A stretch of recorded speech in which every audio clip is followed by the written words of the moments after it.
Pernah kepikiran nggak sih gimana ya cara terbaik buat ngejelasin pentingnya syariat Islam secara utuh? Maksudnya dengan cara yang gampang dicerna dan diterima orang. Nah, hari ini kita bakal kupas tuntas panduannya langsung dari materi sumber kita. Coba deh lihat, kehidupan modern tuh sering banget rasanya kayak gini kan? Penuh tantangan, ruwet, banyak masalah yang saling tumpuk. Pertanyaannya, di tengah semua kekusutan ini, kemana sih seharusnya kita mencari solusi yang beneran ampuh? Nah, ini dia titik awal diskusi kita. Oke, pertama-tama kita perlu jujur dulu nih sama kondisi sekarang. Kalau kita perhatikan, ternyata ada jarak yang lumayan jauh antara banyak umat Islam dengan hukum agamanya sendiri. Sumber kita nunjukin ada 4 masalah utama nih. Pertama, waktu kena masalah, syariat seringkali bukan pilihan pertama. Kedua, banyak yang ternyata nggak benar-benar tahu apa sih isi syariat itu. Ketiga, sebagian malah ngerasa takut. Dan yang paling parah, bahkan ada loh yang sampai benci. Ini bukan cuma sekedar jarak, tapi udah bisa dibilang krisis pemahaman. Terus gimana dong cara kita ngatasin krisis ini? Ya langkah pertamanya jelas, kita harus luruskan dulu pemahamannya. Kita harus ngerti apa itu syariat Islam yang sebenarnya. Jadi gampangnya gini, syariat itu adalah cetak biru atau blueprint lengkap dari Allah yang dirancang buat ngatur seluruh hidup kita. Ini mencakup hubungan kita yang vertikal, langsung ke Allah, yang kita kenal sebagai ibadah, dan juga hubungan kita yang horizontal dengan sesama manusia, atau muamalah. Lengkap banget. Dan ayat ini benar-benar jadi penegasnya. Islam itu telah disempurnakan. Artinya apa? Ini bukan cuma sekumpulan ritual aja, tapi sebuah panduan hidup yang komplit, yang utuh, yang sudah dapat stempel ridho dari Sang Pencipta. Dan cakupannya, wah luas banget loh. Mulai dari urusan negara, politik luar negeri, ekonomi, pendidikan, sampai ke hubungan sosial, bahkan sampai ke urusan ibadah kita yang paling pribadi. Semuanya ada aturannya, ada panduannya dalam syariat. Tapi mungkin ada yang mikir, oke paham, tapi kenapa sih kita wajib terikat sama semua aturan ini?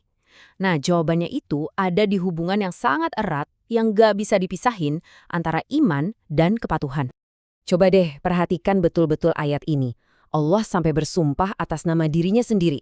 Ini serius banget loh, bahwa iman seseorang itu belum sah, belum dianggap, sampai mereka menjadikan ajaran Rasulullah sebagai hakim dalam hidup mereka, dan terima keputusannya dengan lapang dada. Ini ngebawa kita ke satu kesimpulan yang krusial banget. Iman itu secara otomatis menuntut kita untuk menjadikan Al-Quran dan Sunnah sebagai sumber hukum utama. Nggak bisa dipisahin, iman dan berhukum pada syariat itu satu paket. Nah, kata kuncinya di sini adalah kafah. Ini perintah buat kita untuk masuk ke dalam Islam secara total, menyeluruh. Artinya, nggak ada satupun area hidup kita yang boleh dibiarin di luar panduan Islam. Kita nggak bisa pilih-pilih mana yang kita suka aja, terus ninggalin yang kita nggak suka. Jadi lebih sederhananya lagi, iman yang sejati itu ya menuntut ketundukan total pada seluruh aturan syariat. Bukan cuma sebagian-sebagian, nggak bisa dicicil, nggak bisa dipilah-pilah. Lalu gimana seharusnya respon seorang mukmin yang ideal? Nah, ayat ini ngasih jawabannya. Ketika panggilan dari Allah dan Rasulnya datang, jawabannya cuma satu, sami'na wa ata'na. Kami dengar dan kami taat. Titik. Tanpa tapi, tanpa nanti. Inilah kunci keberuntungan yang sejati. Oke, kita udah paham nih landasan kenapanya. Sekarang kita geser ke bagian gimananya yang lebih praktis.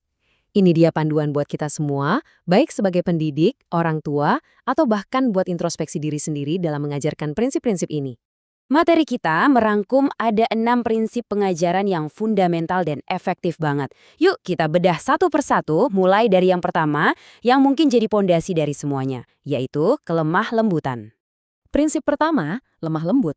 Bayangin, bahkan sekelas Nabi Muhammad pun diingatkan langsung oleh Allah di Al-Quran bahwa sikap lembutnya itu adalah rahmat.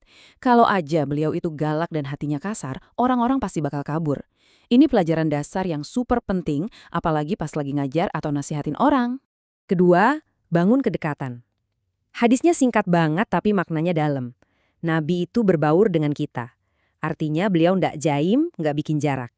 Sikap akrab dan hangat kayak ginilah yang ngebangun kepercayaan dan bikin ilmu jadi lebih gampang masuk. Berikutnya, prinsip yang nggak bisa ditawar. Keteladanan. Kita nggak bisa nyuruh orang lakuin sesuatu yang kita sendiri nggak lakuin. Nabi mencontohkan langsung.